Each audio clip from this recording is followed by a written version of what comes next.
قالوا إنا تطيرنا بكم لئن لم تنتهوا لنرجمنكم ولا يمسنكم منا عذاب أليم. قالوا طائركم معكم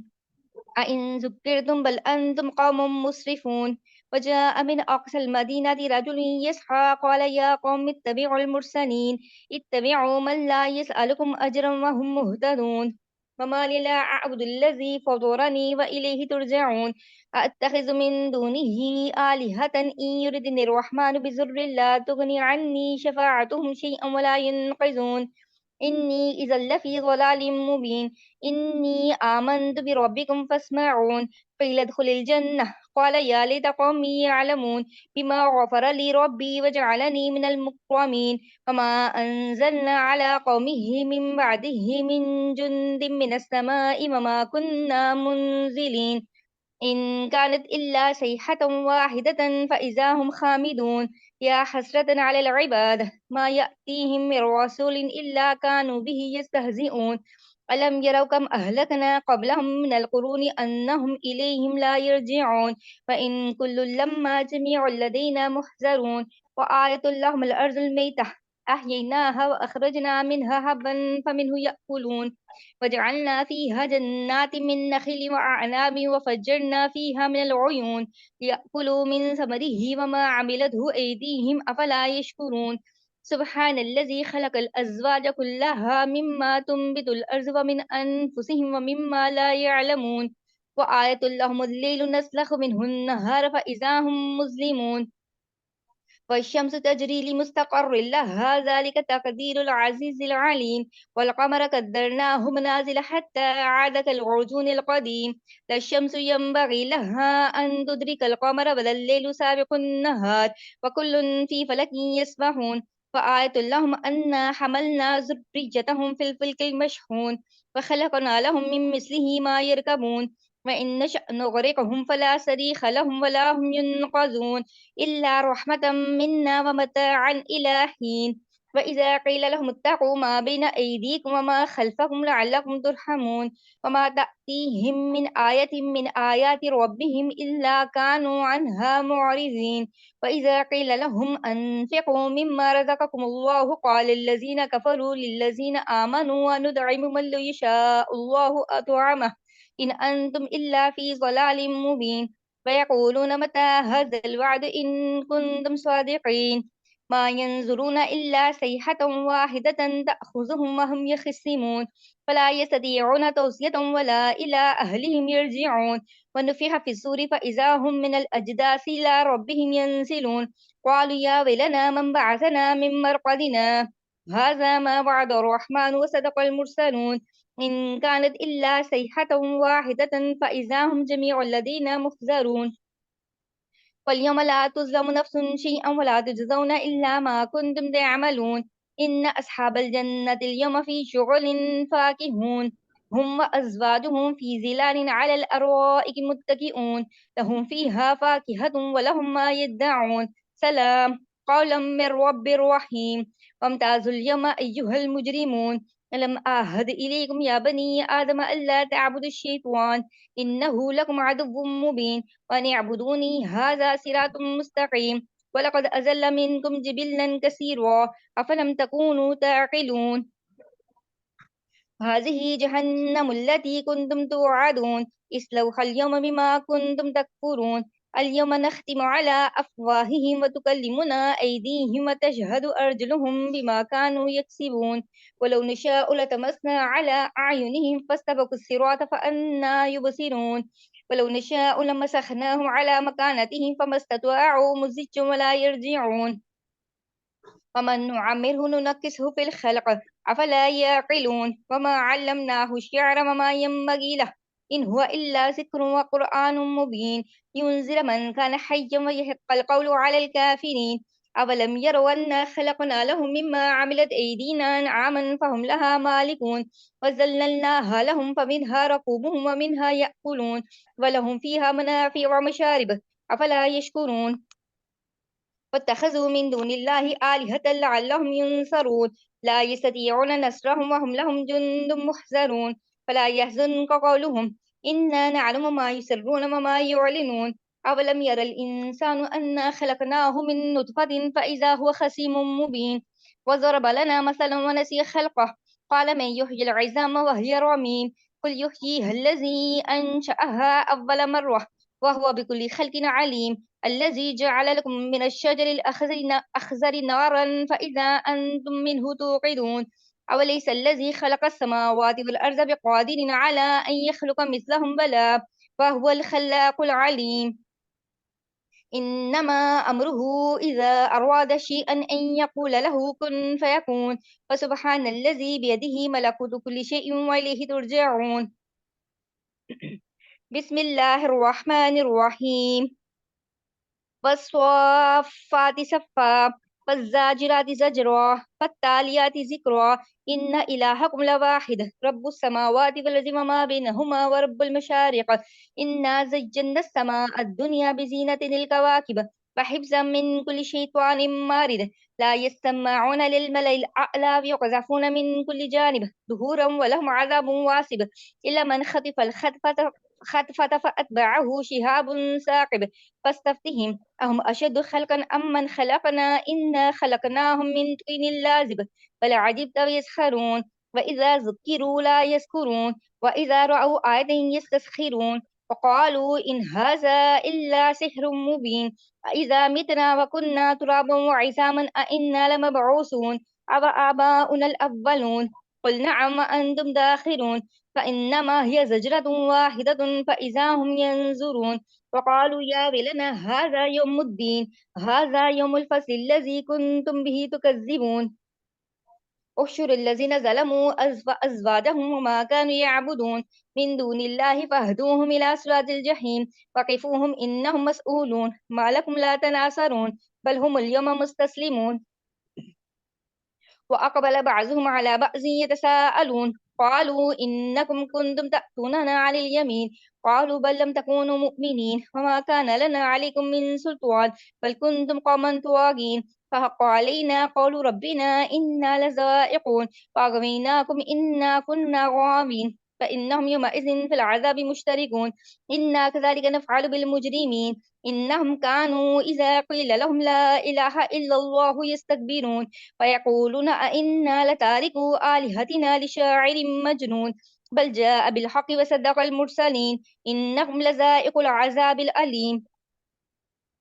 وما تجزون إلا ما كنتم تعملون إلا عباد الله المخلصين أولئك لهم رزق معلوم فواكه وهم مكرمون في جنات النعيم على سرر متقابلين يطاف عليهم بكأس من معين بيضاء لذة للشاربين لا فيها غول ولا هم عنها ينزفون وعندهم قاصرات الطرف عين كأنهن بيض مكنون فأقبل بعضهم على بعض يتساءلون قال قائل منهم إني كان لي قرين يقول أئنك لمن المصدقين أإذا متنا وكنا ترابا وعظاما أئنا لمدينون قال هل أنتم مطلعون فاطلع فرآه في سواء الجحيم قال تالله إن كدت لتردين فلولا نعمة ربي لكنت من المحضرين أفما نحن بميتين إلا موتتنا الأولى وما نحن بمعذبين إن هذا لهو الفوز العظيم لمثل هذا فليعمل العاملون أذلك خير نزلا أم شجرة الزقوم إنا جعلناها فتنة للظالمين إنها شجرة تخرج في أصل الجحيم طلعها كأنهم رؤوس الشياطين فإنهم لآكلون منها فمالئون منها البطون ثم إن لهم عليها لشوبا من حميم ثم إن مرجعهم لإلى الجحيم إنهم ألفوا آباءهم ضالين فهم على آثارهم يهرعون ولقد زل قبلهم أكثر الأولين ولقد أرسلنا فيهم منذرين فانظر كيف كان عاقبة المنذرين إلا عباد الله المخلصين ولقد نادانا نوح فلنعم المجيبون فنجيناه وأهله من الكرب العظيم وجعلنا ذريته هم الباقين وتركنا عليه في الآخرين سلام على نوح في العالمين إنا كذلك نجزي المحسنين إنه من عبادنا المؤمنين ثم أغرقنا الآخرين فإن من شيعته لإبراهيم إذ جاء ربه بقلب سليم إذ قال لأبيه وقومه ماذا تعبدون أئفكا آلهة دون الله تريدون فما ظنكم برب العالمين فنظر نظرة في النجوم فقال إني سقيم فتولوا عنه مدبرين فراغ إلى آلهتهم فقال ألا تأكلون ما لكم لا تنطقون فراغ عليهم ضربا باليمين فأقبلوا إليه يزفون قال تعبدون ما تنحتون والله خلقكم وما تعملون قالوا بنوا له بنيانا فألقوه في الجحيم فأرادوا به كيدا فجعلناهم الأسفلين وقال إني ذاهب إلى ربي سيهدين ربي هب لي من الصالحين فبشرناه بغلام حليم فلما بلغ معه السعي قال يا بني إني أرى في المنام أني أذبحك فانظر ماذا ترى قال يا أبت افعل ما تؤمر ستجدني إن شاء الله من الصابرين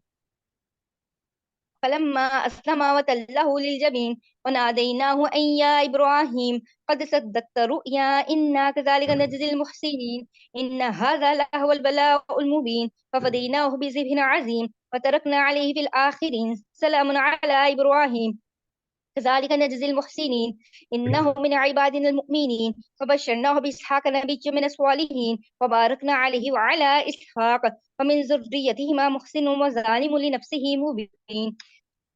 ولقد مننا على موسى وهارون ونجيناهما وقومهما من الكرب العظيم ونصرناهم فكانوا هم الغالبين وآتيناهم الكتاب المستبين وهديناهم الصراط المستقيم وتركنا عليهما في الآخرين سلام على موسى وهارون إنا كذلك نجزي المحسنين إنهما من عبادنا المؤمنين وإن إلياس لمن المرسلين إذ قال لقومه ألا تتقون أتدعون بعلا وتذرون أحسن الخالقين الله ربكم ورب آبائكم الأولين فكذبوه فإنهم لمحضرون إلا عباد الله المخلصين وتركنا عليه في الآخرين سلام على الياسين إنا كذلك نجزي المحسنين إنه من عبادنا المؤمنين وإن لوطا لمن المرسلين إذ نجيناه وأهله أجمعين إلا عجوزا في الغابرين ثم دمرنا الآخرين وإنكم لتمرون عليهم مصبحين وبالليل أفلا تعقلون وإن يونس لمن المرسلين إذ أبق إلى الفلك المشحون فساهم فكان من المدحزين فالتقمه الحوت وهو مليم ولولا أنه كان من المسبحين للبث في بطنه إلى يوم يبعثون فنبذناه بالعراء وهو سقيم وأنبتنا عليه شجرة من يقطين فأرسلناه إلى 100,000 أو يزيدون فآمنوا فمتعناهم إلى حين فاستفتهم ألربك البنات ولهم البنون أم خلقنا الملائكة إناثا وهم شاهدون ألا إنهم من إفكهم لا يقولون ولد الله وإنهم لكاذبون أصطفى البنات على البنين ما لكم كيف تحكمون أفلا تذكرون أم لكم سلطان مبين فأتوا بكتابكم إن كنتم صادقين وجعلوا بينه وبين الجنة نسبا ولقد علمت الجنة إنهم لمحضرون سبحان الله عما يصفون إلا عباد الله المخلصين فإنكم وما تعبدون ما أنتم عليه بفاتنين إلا من هو صال الجحيم وما منا إلا له مقام معلوم فإنا لنحن الصافون وإنا لنحن المسبحون فإن كانوا لا يقولون لو أن عندنا ذكر من الأولين لكنا عباد الله المخلصين فكفروا به فسوف يعلمون ولقد سبقت كلمتنا لعبادنا المرسلين إنهم لهم المنصورون فإن جندنا لهم الغالبون فتول عنهم حتى حين فأبصرهم فسوف يبصرون أفبعذابنا يستعجلون فإذا نزل بساحتهم فساء صباح المنذرين وتول عنهم حتى حين وأبصر فسوف يبصرون سبحان ربك رب العزة عما يصفون وسلام على المرسلين والحمد لله رب العالمين صدق الله العظيم. جزاك الله خيرا وأحسن الجزاء في الدارين. ربي يسر ولا تيسر وتمم لنا بالخير وبك نستعين يا فتاح يا عليم يا ربنا يا ربنا يا ربنا زدنا علما وعملا. رب اغفر وارحم وأنت خير الراحمين. رب اغفر وارحم وأنت خير الراحمين. رب اغفر وارحم وأنت خير الراحمين. اللهم أنت السلام ومنك السلام تباركت يا ذا الجلال والإكرام. اللهم أعني على ذكرك وشكرك وحسن عبادتك. الله أكبر كبيرا والحمد لله كثيرا سبحان الله بكرة واسيلا. يا ربنا زدنا علما وعملا. السلام علیکم ورحمۃ اللہ وبرکاتہ۔ آپ سب کو پوری کے پوری بناتے صفحہ مینجمنٹ کی طرف سے پہلا روزہ مبارک ہو، اور اللہ تبارک تعالیٰ اس کو قبول اور مقبول فرمائے، اور آگے بھی مقبول اور قبول روزے رکھنے کی توفیق عطا فرمائے۔ اللہ تعالیٰ یہ روزے ایسے ہوں ہمارے لیے کہ جو مغفرت کا باعث بن جائے۔ اللہ تعالیٰ کہنے سننے سے زیادہ عمل کی توفیق عطا فرمائے، اور اللہ تعالیٰ ہمارے اور آپ کے وہ معاملات جس پر اللہ کی بہت شدید پکڑ ہے،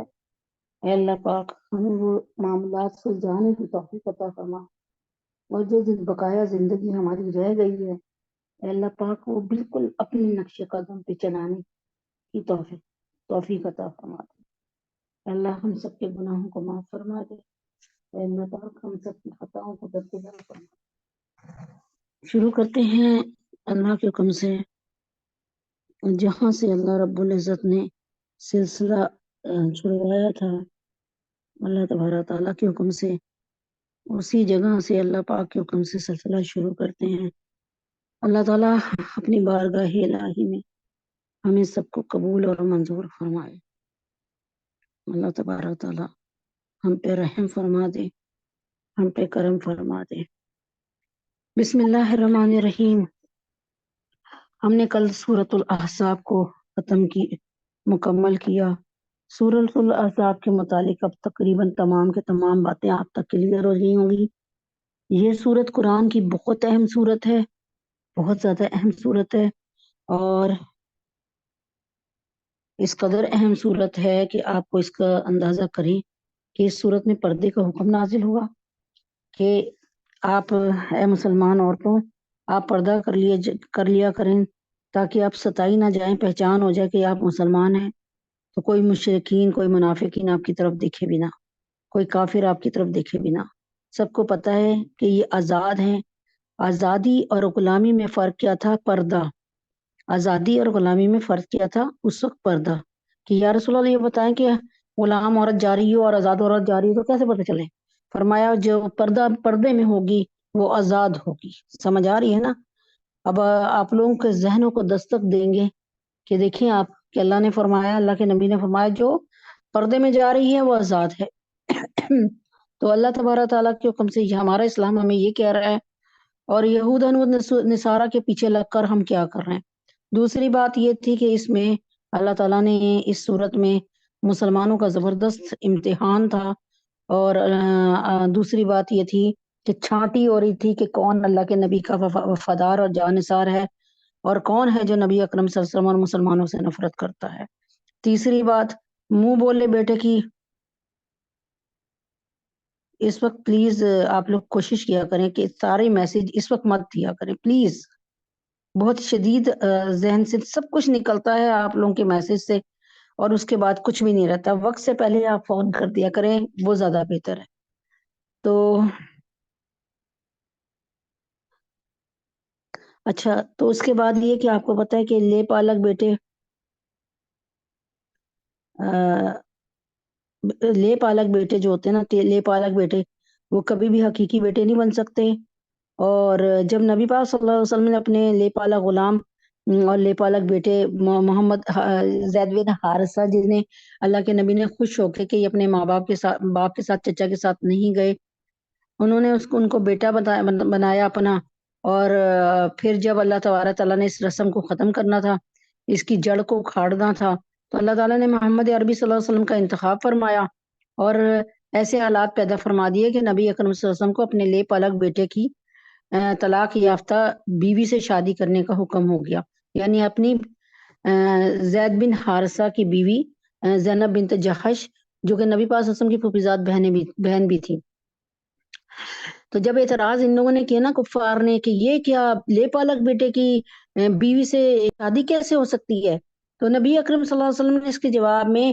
ایک بہت خوبصورت بات کہی، اور وہ یہ تھی کہ تم اللہ تعالیٰ نے اس کا جواب یوں دیا کہ تم ایک دفعہ اپنی بیوی کو کہہ دو کہ تم آج سے ایسے ہوئی جیسے کہ میری ماں کی پیٹھ، یعنی تم میرے لیے میری ماں جیسی ہو گئی۔ تو کیا ہوا کہ زہار کر دیا تو نکاح ٹوٹ گیا،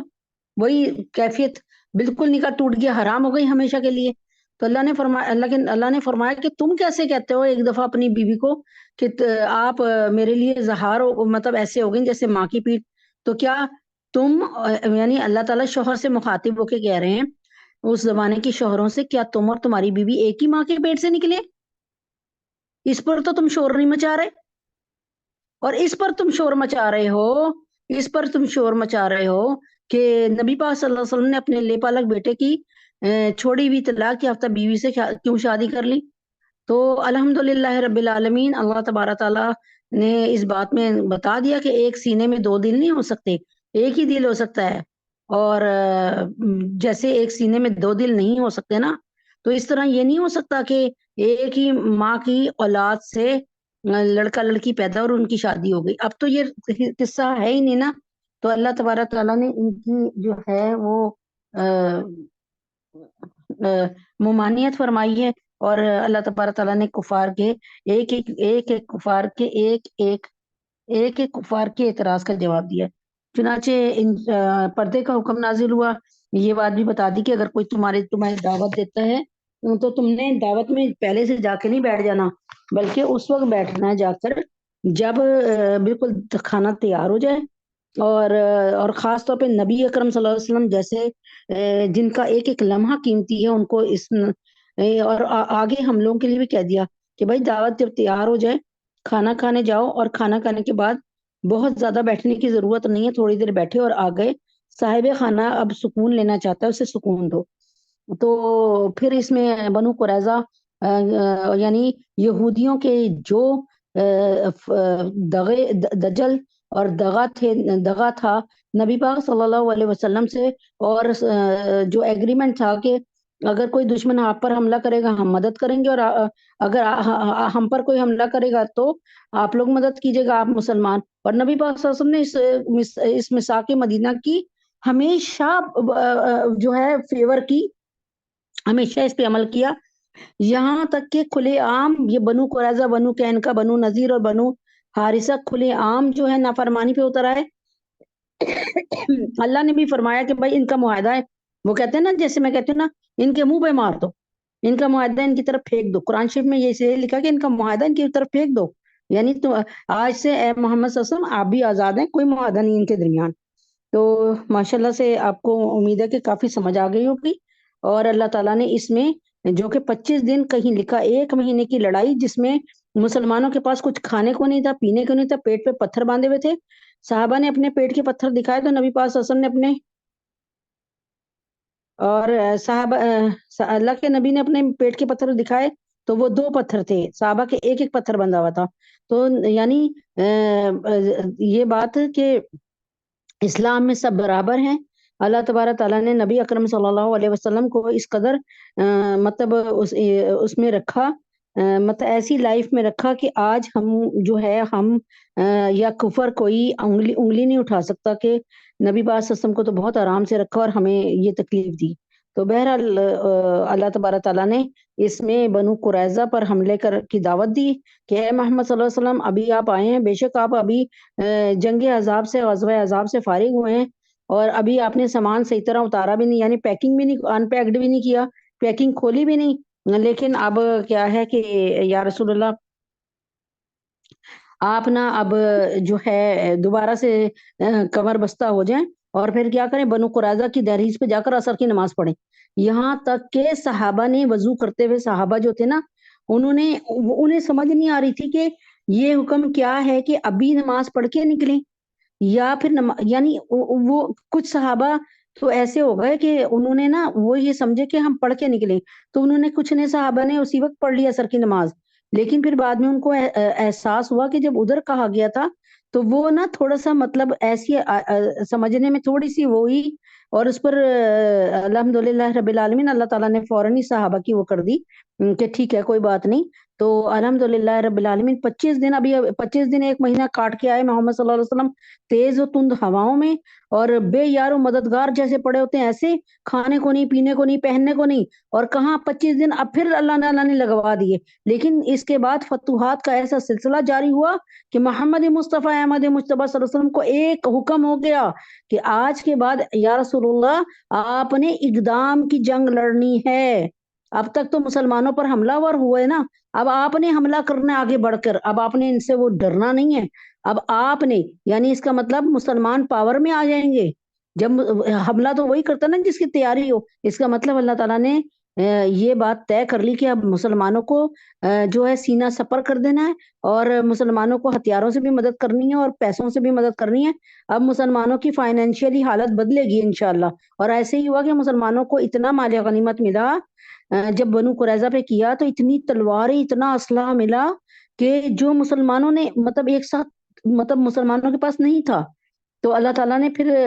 نہ صرف ادھر سے مال غنیمت دلوایا بلکہ ادھر سے بھی مال غنیمت دلوایا، اور یہ والا مال غنیمت اس لیے زیادہ اچھا تھا کہ یہ تو اپنے گھر میں پڑا ہوا تھا، مدینہ طیبہ کی بستی میں پڑا ہوا تھا۔ بسم اللہ الرحمن الرحیم، سورۃ السبا۔ الحمد للہ الذی لہ ما فی السماوات وما فی الارض ولہ الحمد فی الآخرہ وہو الحکیم الخبیر۔ تمام تر یعنی اللہ تعالیٰ کہ ہر قسم کی تعریف، تمام تر تعریف اس اللہ کی ہے۔ یعنی اگر آپ کو کسی نے کہا کہ آپ بہت خوبصورت ہیں تو تعریف کہاں جا رہی ہے؟ اللہ کی۔ اگر آپ کو کسی نے کہا آپ بہت ذہین ہیں تو تعریف کہاں جا رہی ہے؟ اللہ کے۔ اگر کسی نے آپ سے کہا کہ آپ کھانا بہت اچھا پکاتی ہیں یا آپ مینجمنٹ بہت اچھا کرتی ہیں تو تعریف کہاں جا رہی ہے؟ اللہ کی۔ تو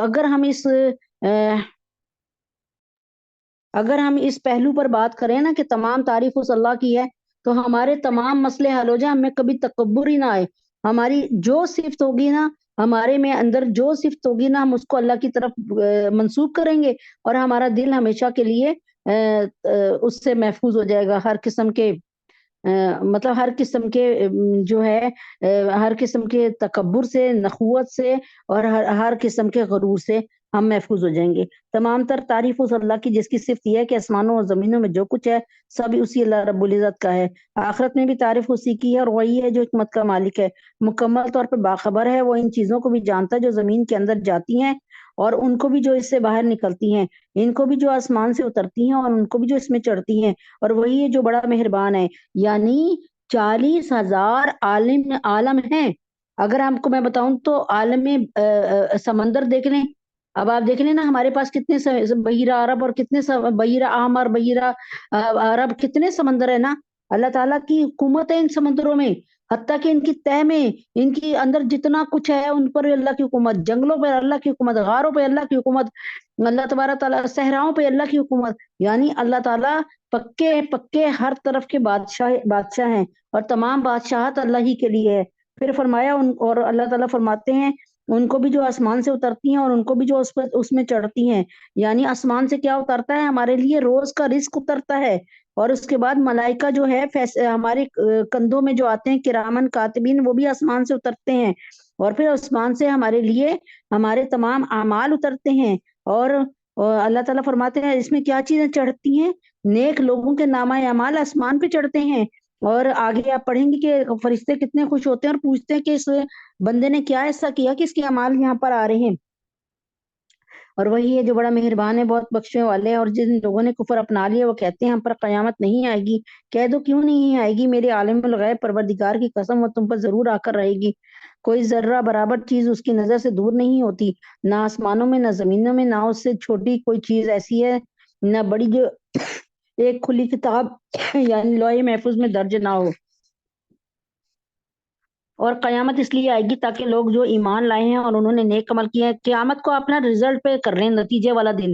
اب نتیجے والا دن ایک طبقے کے لیے اگر یاس اور حسرت بنتا ہے تو دوسرے طبقے کے لیے خوشی کا باعث ہوتا ہے۔ جس نے اچھے اچھے پیپر کیے ہوتے ہیں وہ کہتا ہے میرا رزلٹ جلدی سے آئے، اور وہ بے چین اور بے قرار ہوتا ہے کہ کب وہ رزلٹ کا دن آئے گا، کہ اس کو میڈل ملے گا، اس کو انعامات ملیں گے۔ اور قیامت اس لیے آئے گی تاکہ جو لوگ ایمان لائے انہوں نے نیک عمل کیے ہیں، اللہ رب العزت ان کو انعام دے۔ ایسے لوگوں کے لیے مغفرت ہے اور باعزت رزق ہے۔ اور جن لوگوں نے ہماری آیتوں کے بارے میں یہ کوشش کی ہے کہ انہیں ناکام بنائیں، ان کے لیے بلا کا دردناک عذاب ہے۔ اور اے پیغمبر، جن لوگوں کو علم عطا ہوا ہے وہ خوب سمجھتے ہیں کہ تم پر تمہارے رب کی طرف سے جو کچھ نازل کیا گیا وہ حق ہے، اور اس اللہ کا یعنی اللہ تعالیٰ فرما رہے ہیں یہاں پہ کہ یہ جو اہل کتاب ہے نا، یہودی اور نصارہ، ان کو سارا کچھ پتا ہے کہ تو آپ پر یعنی آپ کو جو اللہ تبارک تعالیٰ نے نعمت دی ہے نا، نبوت کی نعمت، یعنی نبوت سے سرفراز کیا ہے، اور اللہ تعالیٰ نے جو آپ کو معجزات دیے ہیں یہ سب کچھ اللہ تبارک تعالیٰ کی طرف سے اور حق ہے، یہ پتہ ہے، ان کا دل اس بات کی گواہی دیتا ہے، لیکن پھر اڑے میں ہیں اور اس اللہ کا راستہ دکھاتا ہے جو اقتدار کا مالک ہے اور تعریف کا مستحق ہے۔ یعنی اللہ تعالیٰ کے نبی اکرم صلی اللہ علیہ وسلم پہ جو بھی کلام نازل ہوا یا اس سے پہلے بھی جو کلام نازل ہوئے، ان سب کا پیش خیمہ یعنی ایک ہی بات تھی کہ اللہ ہمارا خالق مالک ہے، اگر ہم اللہ سے جڑیں گے اور تابعدار رہیں گے تو ہم فتح یاب ہو جائیں گے اور فلاح پا جائیں گے۔ یہ کافر لوگ ایک دوسرے سے کہنے لگے کیا ہم تمہیں ایک ایسے شخص کا پتہ بتائیں جو تمہیں یہ خبر دیتا ہے کہ جب تم مر کر بالکل ریزہ ریزہ ہو چکو گے اس وقت تم ایک نئے جنم میں آؤ گے۔ یعنی یہ مذاق اڑا رہے ہیں اور ایک دوسرے سے کہہ رہے ہیں ہم تمہیں ایک ایسے بندے کا پتہ بتائیں جو کہتا ہے مر کے مٹی مٹی ہو جائیں گے، اس کے بعد پھر اٹھیں گے اور بالکل صحیح سلامت اٹھیں گے۔ پتہ نہیں اس شخص نے اللہ پر جھوٹ باندھا یا اسے کسی طرح کا جنون لاحق ہو گیا۔ اب یہ نبی اکرم صلی اللہ علیہ وسلم کو نعوذ باللہ اللہ ہمیں معاف فرما دے، کہتا نہیں بلکہ حقیقت یہ ہے کہ جو لوگ آخرت میں ایمان نہیں رکھتے وہ خود عذاب میں اور پلے درجے کی گمراہی میں مبتلا ہیں۔ یہاں اللہ تبارک تعالیٰ فرماتے ہیں یہ اللہ تعالیٰ کی طرف سے ان کی مذکورہ بات کا جواب ہے۔ اللہ تعالیٰ نے فوراً جواب دیا، انہوں نے حضور پاک صلی اللہ علیہ وسلم کے بارے میں دو باتوں کا استعمال کیا، یعنی دو شک بتائے۔ ایک یہ کہ معاذ اللہ آپ نے اللہ تعالیٰ پہ جھوٹ باندھا ہے جو اللہ تعالیٰ کے عذاب کو دعوت دینے کے برابر ہے۔ اس کے جواب میں اللہ تعالیٰ نے ارشاد فرمایا، یعنی اللہ کے نبی نے یہ کہا تھا نا کہ یہ جو کتاب میرے پاس آتی ہے، یہ جو کلام یہ اللہ تعالیٰ کا بھیجا ہوا ہے، تو اس کے جواب میں اللہ تعالیٰ نے ارشاد فرمایا حضرت صلی اللہ علیہ وسلم نے عذاب الہی کو دعوت دینے والا کوئی کام نہیں کیا۔ اللہ تعالیٰ اس کے برعکس آخرت کے منکرین ضرور عذاب کا کام کر رہے ہیں۔ اور دوسرا اعتماد یا دوسرا شک جو کافروں نے بات کی تھی کہ معاذ اللہ آپ صلی اللہ علیہ وآلہ وسلم کو جنون لاحق ہو گیا ہے، اور جنون کی حالت میں اگرچہ عذاب نہیں ہوتا لیکن مجنون راستے سے بھٹکا ضرور ہوتا ہے۔ اللہ تبارک تعالیٰ جو ہے نعوذ باللہ آپ کو پتہ نا جن کو جو مجنون ہوں، جن کی عقل کام نہ کرتی ہو، ان کو عذاب نہیں نہ دیں گے، تو فرمایا کہ نعوذ باللہ نبی پاک صلی اللہ علیہ وسلم کو کوئی جنون ہو گیا ہے، یعنی وہ مجنون ہو گئے ہیں۔ تو اس پر اللہ تعالیٰ نے فرمایا کہ نہ وہ مجنون ہے نہ وہ راستے سے ہٹے ہوئے ہیں، بلکہ وہ میرے بندے اور میرے کہنے کے اور احکامات پہ، میرے کہنے کے مطابق میرے احکامات پہ عمل کرتے ہیں۔ بھلا کیا ان لوگوں نے اس آسمان و زمین کو نہیں دیکھا جو ان کے آگے بھی موجود اور ان کے پیچھے بھی؟ اگر ہم چاہیں تو ان کو زمین میں دھسا دیں یا آسمان کے کچھ ٹکڑے ان پر گرا دیں۔ حقیقت یہ ہے کہ اس میں ہر اس بندے کے لیے ایک نشانی اللہ تعالیٰ کی طرف رجوع کرنے والا ہے۔ اور واقعہ یہ ہے کہ ہم نے داؤد کو خاص اپنے پاس سے فضل عطا کی فرمایا، اے پہاڑوں تم بھی تسبیح میں ان کے ساتھ ہم وزن بن جاؤ، اور اے پرندوں تم بھی، اور ہم نے ان کے لیے لوہے کو نرم کر دیا۔ حضرت داؤد علیہ السلام بہت ہی خوبصورت آواز رکھتے تھے اور بہت خوش آواز تھے۔ اللہ تعالیٰ نے پہاڑوں اور پرندوں کو بھی مسخر کر دیا کہ جب وہ ذکر اور تسبیح میں مشغول ہوں تو پہاڑ اور پرندے بھی ان کے ساتھ تسبیح اور ذکر کریں، اور ماحول میں ایک پرکیف سما بن جاتا تھا۔ اب دیکھیں نا، ایک نعت پڑھنے والا اس کے ساتھ اگر 3 4 اور ملتے ہیں تو ایک جیسے ردھم سے پڑھیں تو کتنا مزہ آتا ہے نا، ایک دم سے ماحول میں کتنا سرور آتا ہے نا۔ تو پہاڑوں اور پرندوں کو ذکر اور تسبیح کی صلاحیت عطا ہونا حضرت داؤد علیہ السلام کا خاص معجزہ تھا۔ اچھا، کیا پوری زرہیں بناؤ کہ پوری زرہیں بناؤ۔ زرہ کہتے ہیں ایک لوہے کی قمیض جس کو جیسے آپ نے لاکٹ پہنا ہوتا ہے نا، اس میں ایک جیسے کی رنگ نہیں ہوتا، جیسے اس طرح کے ایک سرکل میں دوسرا سرکل، ایک آنکڑے میں دوسرا آنکڑا، ایک کڑی میں دوسری کڑی، اس طرح ملی ہوتی تھی، اور یہ لوہے کا وہ لباس ہوتا تھا جسے پہن لو تو تلوار کاٹتی نہیں تھی جسم کو۔ تو یہ بغیر ان کے ہاتھوں میں آتے ساتھ نا لوہا پگھل جاتا تھا، اور جیسے چاہتے تھے اس کو ٹرن کر لیتے تھے، اس کو موڑ لیتے تھے اور بنا لیتے تھے۔ تو اللہ تعالیٰ فرماتے پوری زرہیں بناؤ اور کڑیاں جوڑنے میں تمہیں توازن سے کام لو، یعنی ایک سرکل دوسرے سرکل کے برابر ہو، اور تم سب لوگ نیک عمل کرو، تم جو بھی کرتے ہو میں اسے دیکھ رہا ہوں۔ اور سلیمان کے لیے ہم نے ہوا کو تابع بنا دیا، اس کا صبح کا سفر 1 مہینے کی مسافت کا ہوتا تھا اور شام کا سفر بھی 1 مہینے کی مسافت کا، ہم نے ان کے لیے تانبے کا چشمہ بہا دیا۔ یہاں اللہ تبارک تعالیٰ فرماتے ہیں کہ حضرت داؤد علیہ السلام کے ایک معجزے کو بیان کیا کہ جب وہ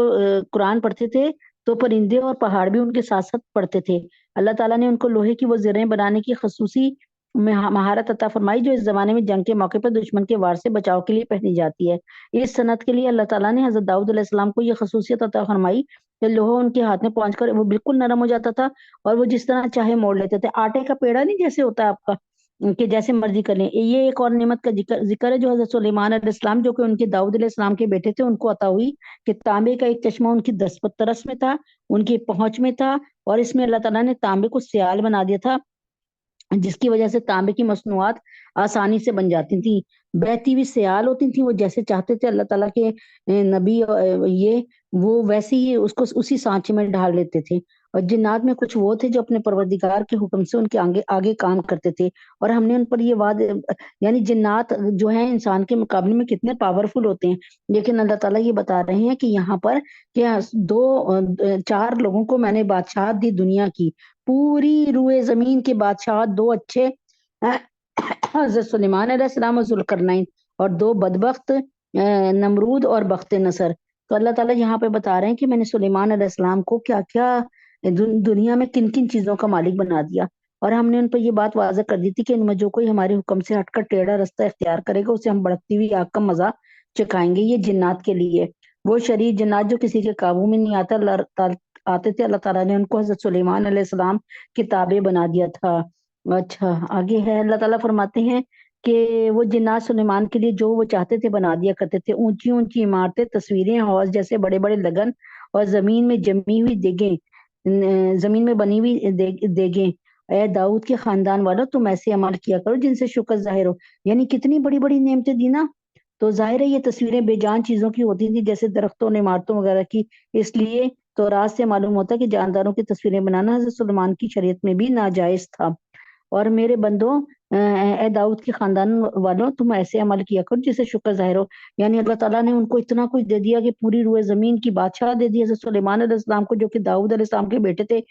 اور حضرت داؤد علیہ السلام کے ہاتھ میں لوہا آ کر پگھل جاتا تھا، اور جیسے بھی وہ چاہتے تھے اس کو شیپ دے دیتے تھے، اور وہ جیسے جب قرآن پڑھتے تھے تو داؤد علیہ السلام کا قرآن سننے کے لیے پہاڑ اور پرندے بھی ساتھ ساتھ پڑھتے تھے، اور پھر داؤد علیہ السلام کو اللہ تبارک تعالیٰ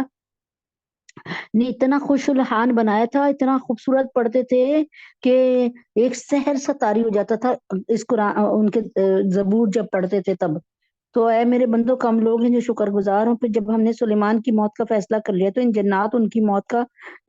ان کی موت کا پتہ کسی اور نے نہیں بلکہ زمین کے کیڑے نے دیا جو ان کی عصا کو کھا رہا تھا۔ حضرت سلیمان علیہ السلام نے بیت المقدس کی تعمیر پر جنات کو مقرر کیا، یہی بیت المقدس جس کے لیے آج لڑائیاں ہو رہی ہیں۔ یہ جنات طبعی طور پہ سرکش تھے، اور صرف حضرت سلیمان علیہ السلام کی نگرانی میں ہی کام کیا کرتے تھے۔ اندیشہ تھا کہ حضرت سلیمان علیہ السلام کی وفات کے بعد وہ بالکل کام کرنا چھوڑ دیں گے، اس لیے جب ان کی وفات کا وقت قریب آیا تو انہوں نے یہ تدبیر اختیار کی کہ جنات کی نگاہوں کے سامنے ایک عصا کے سہارے، ایک ڈنڈی کے سہارے جو ہے اپنی عبادت گاہ میں کھڑے ہو گئے، اور جو شفاف شیشے کی بنی ہوئی تھی، یعنی جو ٹرانسپیرنٹ تھی، تاکہ جنات انہیں مسلسل دیکھتے رہیں۔ اسی حالت میں ان کی وفات ہو گئی، لیکن جنات ان کی طرف دیکھتے تھے تو کام کرتے رہتے تھے، کام سے رکتے نہیں تھے، کہ سامنے کھڑے ہوئے ہمیں دیکھ رہے ہیں حضرت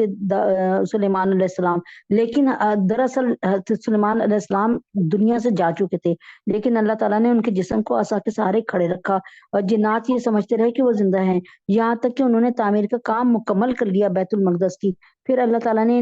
اس عصا میں دیمک مسلط کر دی، جس نے عصا کو کھانا شروع کیا، عصا کمزور پڑ گئی، اور حضرت سلیمان علیہ السلام جس لکڑی کے سہارے عصا کے سہارے کھڑے تھے اب وہ گر پڑے۔ اس وقت جنات کو احساس ہوا کہ وہ اپنے آپ کو جو عالم الغیب سمجھتے تھے وہ کتنی غلط بات تھی۔ اگر انہیں غیب کا پتہ ہوتا تو وہ اتنے دن تک غلط فہمی میں مبتلا رہ کے تعمیر کے کام کی تکلیف نہ اٹھاتے۔ یعنی اب جنات کو پتہ چل گیا کہ بھائی ہم تو بے وقوف ہیں، ہمیں تو پتہ ہی نہیں چلا غیب کا علم، ہمیں تو پتہ ہی نہیں چلا کہ کب حضرت داؤد علیہ السلام کی جان، سلیمان علیہ السلام کی جان نکل چکی ہے، اور اللہ تعالیٰ کے حکم سے وہ ایک عصا کو پکڑ کے کھڑے رہے۔ ہم بار بار دیکھتے تھے، ہمیں لگتا تھا وہ ہمیں دیکھ رہے ہیں۔ چنانچہ اس کا مطلب یہ ہے کہ ہمیں کوئی خبر نہیں ہے، ہم جتنی خبر ہمیں اللہ نے دی ہے بس وہی ہے۔ حقیقت یہ ہے کہ قوم سبا کے لیے خود اس جگہ ایک نشانی موجود تھی جہاں وہ رہا کرتے تھے۔ دائیں اور بائیں دونوں طرف باغوں کے دو سلسلے تھے۔ اپنے پروردگار کا دیا ہوا رزق کھاؤ اور اس کا شکر بجا لاؤ، ایک تو شہر بہترین، دوسرے پروردگار بخشنے والا۔ یہاں پر اللہ تعالیٰ قوم سبا یمن میں آباد تھی، اور کسی زمانے میں وہ اپنی تہذیب و تمدن میں ممتاز حیثیت رکھتی تھی۔ قرآن کریم نے بتایا کہ ان کی زمینیں بڑی زرخیز تھیں، ان کی سڑکوں کے دونوں طرف پھلدار باغات کے دور تک سلسلے تھے، خوشحالی بھی میسر تھی اور سیاسی استحکام بھی تھا، لیکن رفتہ رفتہ یہ لوگ اپنی عیاشیوں میں ایسے مگن ہوئے کہ اللہ تعالیٰ کو اور ان کے احکامات کو بھول گئے اور شرک کو اپنا مذہب بنا لیا۔ اللہ تعالیٰ نے ان کے پاس کئی پیغمبر بھیجے۔ حافظ ابن کثیر کے بیان کے مطابق ان کے بعد یکے بعد دیگرے ایک کے بعد ایک 13 پیغمبر بھیجے گئے، جنہوں نے اس قوم کو ہر طرح سے سمجھانے اور راہ راست پر لانے کی کوشش کی، مگر یہ مانے نہ۔ آخر کار ان پر جو عذاب آیا تھا وہ یہ تھا کہ معاراب کے مقام پر ایک بند تھا جس کے پانی سے ان کی زمینیں سیراب ہوتی تھیں۔ اللہ تعالیٰ نے وہ بند توڑ دیا۔ اس طرح پوری بستی کو سیلاب نے گھیر لیا اور سارے باغات تباہ ہو گئے۔ پھر بھی انہوں نے ہدایت سے منہ موڑ لیا، اس لیے ہم نے ان پر بند والا سیلاب چھوڑ دیا اور ان کے دونوں طرف کے باغوں کو ایسے 2 باغوں میں تبدیل کر دیا جو بدمزہ پھلوں اور جھاؤ کے درختوں، یعنی وہ جڑی بوٹیاں نہیں، وہ جو نہیں ہوتی، آپ کو پتا جھاڑ جھنکاڑ جس کا فائدہ کوئی نہیں ہوتا، جھاؤ کے درختوں اور تھوڑی سی بیریوں پہ مشتمل تھے۔ اور یہ سزا ہم نے ان کو اس لیے دی، یعنی ان کی درختوں، ان کے باغات کو اللہ تعالیٰ نے ختم کر دیا۔ کچھ بس ایسی جڑی بوٹی، وہ کیا کہتے ہیں، جیسے جھاڑ جھنکاڑ ہوتے ہیں، بس وہ رہ گئے۔ یہ سزا ہم نے ان کو اس لیے دی کہ انہوں نے ناشکری کی روش اختیار کی، اور ایسی سزا ہم کسی اور کو نہیں، بڑے بڑے ناشکروں کو ہی دیا کرتے ہیں۔ اور ہم نے ان کے اور ان کی بستیوں کے درمیان جن پر ہم نے برکتیں نازل کی ہیں ایسی بستیاں بسا رکھی تھی جو دور سے نظر آتی تھی، اور ان میں سفر کو نپے تلے مرحلوں میں بانٹ دیا تھا، اور کہا تھا ان بستیوں کے درمیان راتیں ہوں یا دن ہوں، امن و امان کے ساتھ رہو۔ یہ اللہ تعالیٰ کا بہت بڑا انعام تھا جو سبا کی قوم پر تھا کہ یہ لوگ تجارتی مقصد کے لیے یمن سے شام کا سفر کیا کرتے تھے۔ اللہ تعالیٰ نے ان کی سہولت کے لیے یہ انتظام فرمایا کہ یمن سے لے کے شام تک کے پورے علاقے میں تھوڑے تھوڑے فاصلے پر بستیاں بسا دیں جو سفر کے دوران تھوڑے تھوڑے وقفے سے نظر آتی تھی، اور ان کا فائدہ یہ ہوتا تھا کہ سفر کو آسان مرحلوں میں تقسیم کیا جا سکتا ہے، اور وہ جہاں مسافر بن کے رہنا چاہیں وہ رہ جائیں، کھانے پینے اور سونے کے لیے ٹھہر سکتے ہیں۔ دوسرا فائدہ تھا کہ اس طرح بستیوں کے تسلسل کی وجہ سے چوری ڈاکے کا خطرہ نہ تھا، نہ راستہ بھٹک جانے کا خوف تھا، نہ کھانے پینے کا سامان ختم ہو جانے کا خوف تھا، لیکن بجائے اس کے کہ یہ لوگ اس نعمت کی قدر پہچانتے کہ اللہ کا شکر ادا کرتے، انہوں نے الٹا اللہ تعالیٰ سے یہ کہنا شروع کر دیا کہ بستیوں کے اس سلسلے کی وجہ سے ہمیں سفر میں مہم جوئی کا مزہ نہیں آتا، یعنی ہمیں تو چاہیے لمبا سفر، یہ تو آپ کے، اور بالکل ایسے جو بالکل بیابان ہو، یہ تو جگہ جگہ ہمیں جو ہے بستیاں مل جاتی ہیں تو ہمیں مزہ نہیں آتا، مہم جوئی کا مزہ نہیں آ رہا، اس لیے یہ بستیاں ختم کر کے منزلوں کا فاصلہ بڑھا دیجیے تاکہ صحراؤں اور جنگلوں میں سفر کرنے کا مزہ آ جائے۔ تو وہی نعمتوں کی وہ کرنی ناشکری، اس پر وہ کہنے لگے ہمارے پروردگار ہمارے سفر کی منزلوں کے درمیان دور دور کے فاصلے پیدا کر دیجیے، اور یوں انہوں نے اپنی جانوں پر ستم ڈھایا، جس کے نتیجے میں ہم نے انہیں افسانہ ہی بنا دیا، افسانہ بنا دیا، اور انہیں ٹکڑے ٹکڑے کر کے بالکل تتر بتر کر دیا۔ یعنی اللہ تعالیٰ نے تو اب دیکھے نا، ہم سفر کر رہے ہو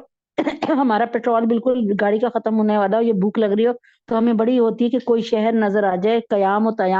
طعام والی جگہ نظر آ جائے، ہوٹل تک کہ ہم آرام سے کھا لیں، لیکن وہ کہتے تھے کہ ہمیں دور دور تک کوئی بستی کے نشان نہ ملے، ہم بس سفر کریں تو ہمیں پتہ چلے کہ ہم نے کوئی مہم سر کی ہے۔ یقیناً اس واقعے میں ہر اس شخص کے لیے بڑی بڑی نشانیاں جو صبر و شکر کا خوگر ہے، اور واقعی ان لوگوں کے بارے میں ابلیس نے اپنا خیال درست پایا۔ یعنی ابلیس نے حضرت آدم علیہ السلام کی پیدائش کے وقت جو خیال ظاہر کیا تھا کہ میں آدم علیہ السلام کی اولاد کو بہکاؤں گا ان سرکش لوگوں کے حق میں، وہ بالکل درست نکلا کہ انہوں نے، ان سرکش لوگوں نے ابلیس کی بات مان لی، شیطان کی، چنانچہ یہ اسی کے پیچھے چل پڑے، سوائے اس گروہ کے جو مومن تھا، اور ابلیس کو ان پر کوئی تسلط نہیں تھا، البتہ یعنی ابلیس کو اللہ تعالیٰ نے ان پر کوئی تسلط نہیں دیا، کوئی قبضہ نہیں دیا تھا، البتہ ہم نے اس کو بہکانے کی صلاحیت اس لیے دی تھی کہ ہم یہ دیکھنا چاہتے ہیں کون ہے جو آخرت پہ ایمان لاتا ہے اور کون ہے جو اس کے بارے میں شک میں پڑا ہے، اور تمہارا پروردگار ہر چیز پہ نگران ہے۔ اللہ تبارک تعالیٰ نے ابلیس کو کوئی ایسی طاقت نہیں دی، لیکن یہ ہے کہ ہمیں اذان کی آواز سے ہم نماز پڑھنے اٹھتے ہیں، لیکن ہمیں بعض دفعہ یہ شیطان دوبارہ سلا دیتا ہے کہ ابھی نہیں، ابھی تھوڑی دیر بعد اٹھ کے پڑھ لینا، ابھی تو بہت وقت ہے۔ تو شیطان ہمیں راہ دکھاتا ہے، ہم نے اس کے خلاف جانا ہے۔ اے پیغمبر، ان کافروں سے کہو پکاریں ان کو جنہیں تم نے خدا کا شریک مانا ہوا ہے،